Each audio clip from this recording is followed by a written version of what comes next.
Voyons voir. Oh, demain j'ai un rendez-vous. Il faut absolument que j'y aille. Je maintiens toujours mes engagements. Une parole, c'est une parole. Demain, rendez-vous. Eh bien, j'y vais. Je suis contente. J'ai mon alarme qui a sonné. Demain, j'ai rendez-vous. J'ai regardé mon agenda électronique. Demain, j'ai rendez-vous, mais je ne sais pas si je vais y aller. Je verrai bien. Je verrai bien si j'ai envie. Je verrai bien mon humeur. Je ne sais pas, je ne sais pas. Demain, on verra. Demain est un autre jour. Voilà.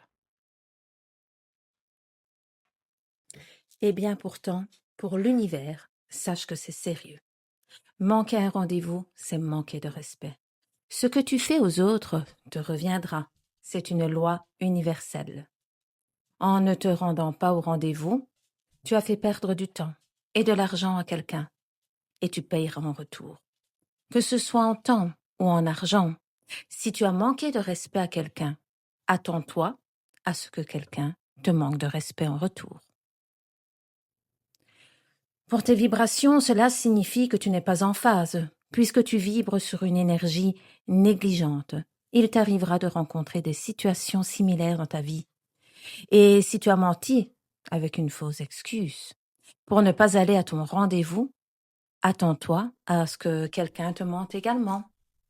Comme le disent souvent les guides, tout dépend de l'intention avec laquelle tu agis. Si c'est un véritable empêchement ou un réel oubli, car parfois le stress ou d'autres facteurs peuvent nous faire oublier. Pas de souci. L'important, c'est l'énergie et l'intention que tu mets dans tes actions.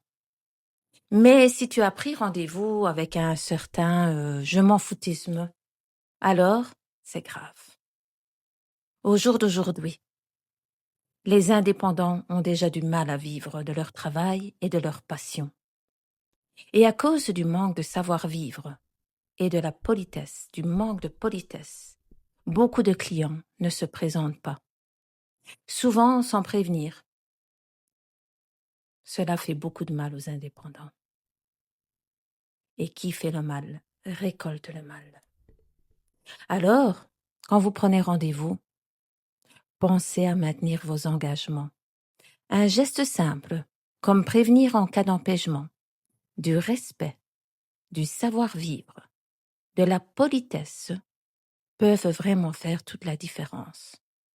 Le monde peut aller mieux si chacun fait sa part.